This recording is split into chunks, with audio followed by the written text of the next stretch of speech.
안녕하세요. 업무의 잔머리마왕 잔마왕입니다. 이번 영상에서는 소위 말하는 AI 고인물이라고 할 수 있는 분들이 챗GPT를 어떤 식으로 활용하는지 그에 대한 내용을 다뤄볼까 합니다. 결론부터 말씀드리면요. 챗GPT에서 제공되고 있는 GPTs를 정말 잘 쓴다라는 거, 나에게 필요한 기능이 있으면 GPTs를 먼저 찾아보고 만약에 없다라고 하면은 나에게 맞는 GPTs를 직접 만들어서 정말 잘 활용한다라는 거, 그 점을 말씀드릴 수 있을 것 같습니다. 저는 이번에 스타트업 실험실이라는 이 스터디에 참여하고 있습니다. 그리고 여기 스터디장님이 여행가 제이라는 분이신데, 이분이 이 지피터스 AI 쪽에서는 고인물로 통하는 분이다 라고 보시면 좋을 것 같습니다. 그래서 여행가 제이님이 진행하시는 스터디 그룹에서 이번에 활용을 해본 것은 미리 만들었던 GPTs를 어떻게 잘 활용할 수 있는지에 대한 내용이었는데요. 그 과정을 한번 살펴보도록 하겠습니다. 예시가 있어야 그와 관련되어 있는 내용이 아무래도 진행하기 쉬우니까요. 지금 제가 새로 쓰려고 생각하고 있는 책, 이 책의 개요를 가지고 시작을 해보도록 하겠습니다. 지금 보시는 이 화면은 책의 개요를 마인드맵 형태로 그린 거고요. 필요한 내용을 만들고 나면요, 파일에서 다른 형식으로 저장을 했었을 때 텍스트 파일 형태로 저장이 가능합니다. 그래서 이 텍스트 파일 형태로 저장을 한 다음에 파일 이름을 정해서 이렇게 저장을 해주면요, 이 결과물은 텍스트 파일로 봤을 때 이와 같은 형태로 개요를 잘 만들어 주는 것을 볼 수 있습니다. 그래서 이 개요를 가지고 챗GPT를 활용해 내가 원하는 답을 얻어보겠습니다. 이번에 제가 얻어보고자 하는 답은요, 그러니까 이 책이 아직 만들어지진 않았지만 다 만들어졌다라는 가정하에서 이 개요 정보를 가지고 어떻게 하면 보다 효율적인 마케팅 전략을 세울 수 있을까라는 부분, 그 부분을 GPTs를 활용해서 접근하는 방법을 살펴보도록 하겠습니다. GPTs를 활용하는 방법은요, 이 챗GPT에 들어갔을 때 왼쪽 이 GTP 탐색으로 들어가서 여기서 내가 사용하고자 하는 GPT를 찾은 다음에 다운을 받으면 됩니다. 예를 들어서 마케팅에 사용하는 STP 전략에 대해서 찾아보고자 한다면 이와 같은 STP를 치고 검색을 치면은 이 아래에 GPTs가 굉장히 여러 가지가 뜨는 것을 볼 수 있고요.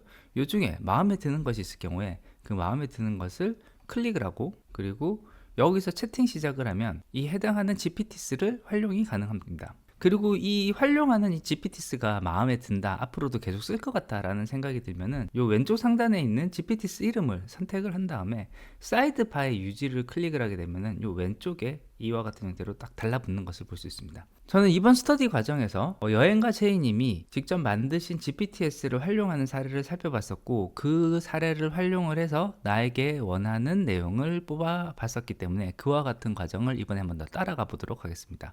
제가 하고자 하는 건요, 이 개요로 되어 있는 책이 다 쓰여져 있다라고 가정을 하고, 이 책을 읽을 것으로 예상되는 예상 독자 고객을 만들어 보고 그 예상 독자 고객의 생활 패턴을 분석해 보는 그런 과정을 해볼 거고요. 그러면 그분들에게 가장 어필할 수 있는 마케팅 메시지를 뽑아보자 라는 관점으로 접근을 해보도록 하겠습니다. 그 관점으로 만들어져 있는 GPTs가 STP, 요게 여기 보이는 이 GPTs라고 보시면 좋겠습니다. 이 GPTs에서 이제 내용을 써보도록 할게요. 아래의 내용은 내가 쓰고자 하는 책의 개요 초안이야, 이렇게 한 다음에 텍스트 파일로 뽑았던 이 내용을 복사를 한 다음에 여기 그대로 붙여 놓도록 하겠습니다. 그러면 이때 나오는 답변은요, 일반적인 챗GPT를 썼을 때는 내가 뭘 시키려고 하는 것인지에 대한 방향성이나 이런 것들을 아무것도 정하지 않았기 때문에 어떤 방향성을 가지고 답변을 하거나 하진 않습니다. 하지만 이 GPTs에서는 입력되는 값들을 어떤 제품, 상품이라고 가정을 하고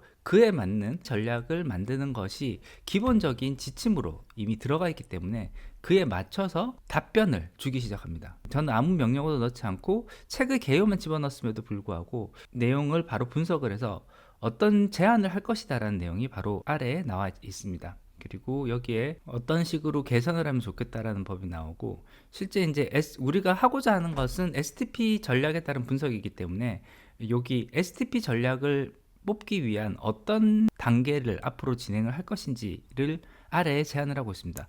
이 STP라는 게 결국은 시장을 어떻게 쪼개고 어떤 고객을 타겟팅을 한 다음에 그 타겟팅한 고객에게 어떻게 포지셔닝을 해서 마케팅 전략을 세울 것이냐라는 거기 때문에 이 먼저 시장을 세분화하기 위해서 가상의 고객을 분류를 해서 만드는 과정이 필요합니다. 그게 첫 번째 나와 있는 페르소나 5명을 도출한다는 부분이라고 보면 좋겠고요. 그리고 그 가상의 고객에 대해서 어떤 식의 생활 패턴을 가지고 있는지를 분석을 하는 것이 이 유저 여정 매픽이라고 보면 되겠습니다. 그리고 난 다음에 여기에 맞게끔 그러면 타겟팅을 하고 그에 맞는 포지셔닝 전략을 어떻게 만들 것인가에 대한 것을 순차적으로 묻게 돼 있으니 여기 있는 순서대로 진행을 하도록 할게요. 페르소나를 도출해줘. 이렇게 하면 이 5명의 페르소나에 대해서 가상의 이름과 어떤 특성들을 가지고 있는지를 가지고 가상의 페르소나를 만들어줍니다. 그리고 여기서 이제 그 다음 단계로는 어떤 페르소나가 가장 나의 핵심 고객 쪽에 가까운지 핵심 타겟을 선정을 해주면 그 다음 단계로 만들어주겠다고 하거든요. 그래서 여기 위에 있는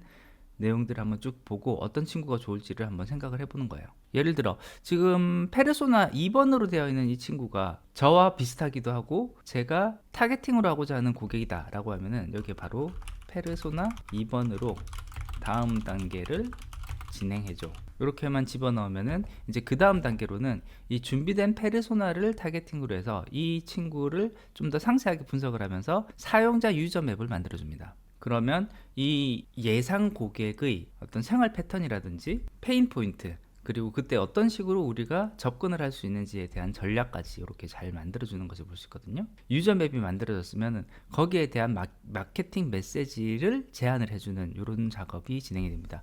자, 이제 여기서 바로 진행해줘 라고 할게요. 그러면 그에 대한 마케팅 메시지를 이런 식으로 좀 제안을 해주는 것을 볼 수 있습니다.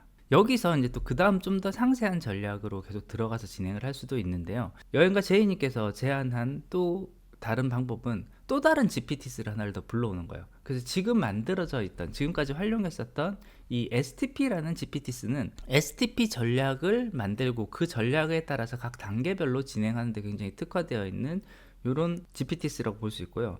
광고제이라는 이 GPT스를 또 하나 더 만들어 놓으신 게 있는데 본인이 마음에 들어하는 여러 마케팅 자료들을 지침으로 내려놓아서 만들어 놓은 GPT스라고 합니다. 그래서 이것을 활용하면은 좀 더 세련된 문구나 어떤 마케팅 메시지를 뽑을 수가 있어서 여기서부터는 이렇게 마케팅 메시지 기초 버전이 나오고 난 다음에는 다른 GPT스를 활용하는 것도 굉장히 좋은 방법이라고 볼 수 있을 것 같습니다. 그래서 여기 스토리텔링 중심으로 되어 있는 요것을 그대로 해서 복사를 한 다음에 광고쟁이 J GPT스를 부릅니다. 앞서서 만들었던 책의 개요를 파일로 추가를 할게요. 컴퓨터에 업로드를 해서 이 개요를 추가를 합니다. 이 파일은 이번에 쓰고자 하는 책의 목차야. 이 책의 마케팅 메시지 초안은 아래와 같이 잡았어. 좀 더 구매 의욕을 불러올 수 있는 메시지를 제안해줘. 이렇게 한 다음에 여기에 방금 만들었었던 이 스토리텔링 중심의 마케팅 메시지, 이 메시지를 그대로 붙여놓고요. 그대로 바로 질문을 던집니다. 그러면 그에 대한 답변을 이제 주기 시작을 하는데요. 기존 메시지에서 어떤 요소를 강조를 해서 이런 메시지들을 만들어 본 내용들, 그 내용들이 이런 식으로 제안이 되는 것을 볼 수 있습니다. 여기 있는 제안을 그대로 사용을 해도 되는데 여기에 내가 원하는 느낌을 조금씩 더 추가를 해보는 것도 좋습니다. 그래서 예를 들자면 톤 앤 매너를 좀 더 가볍게 하고 젠 Z 감성을 더해서 제안해줘. 이렇게 하면 그에 따른 이제 지시를 받아서 또 조금 더 다른 느낌의 이런 메시지들을 이런 식으로 만들어주는 것을 볼 수 있습니다. 그래서 이런 식으로 여러 번 티키타카를 하면서 내가 원하는 방향의 결과를 굉장히 많이 얻을 수 있다는 거, 그 점을 좀 볼 수가 있는데 확실히 GPT를 많이 사용하시는 이 고수분들 같은 경우는 이런 식의 GPT스를 굉장히 여러 개를 다운받아서 마치 나의 부하 직원을 둔 것처럼 여러 명을 두고요. 거기에 바로 필요한 내용이 있으면은 바로 들어가서 불러올 수 있게끔 이런 식으로 활용을 한다라는 것을 볼 수가 있었습니다. 네, 이번 영상에서는요. 이번 스터디를 진행을 하면서 스터디장을 통해서 배우게 된 어떻게 사용하는 게 진짜 AI 고인물들이 어떤 식으로 잘 활용을 할 수가 있는지에 대한 내용이었는데요. 잘 만들어진 GPT스를 잘 활용을 하면 오히려 내가 처음부터 하나하나 질문을 해 나가는 것보다 어떤 방향성을 가지고 지침이 내려간 서비스들을 활용함으로 인해서 첫 단추를 맨 땅에서 헤딩하는 것보다 훨씬 진일보한 지점에서 그리고 보다 전문적인 가이드를 받을 수 있는 AI 서비스를 받을 수 있다는 거, 요 점을 알아두시면 좋을 것 같습니다. 아까 보셨을 때 이 GPTS에서도 보면은 지침을 어떻게 내렸느냐에 따라서 답변을 주는 답변의 형태, 그리고 여기에 주로 나가는 어떤 색깔이나 이런 느낌 자체가 굉장히 많이 다르다는 것을 볼 수 있기 때문에 나에게 맞는 GPT스를 잘 찾아보는 것, 그것도 꽤 의미 있는 과정이 되리라 생각이 듭니다. 네, 오늘 준비한 것은 여기까지입니다. 끝까지 들어주셔서 감사합니다.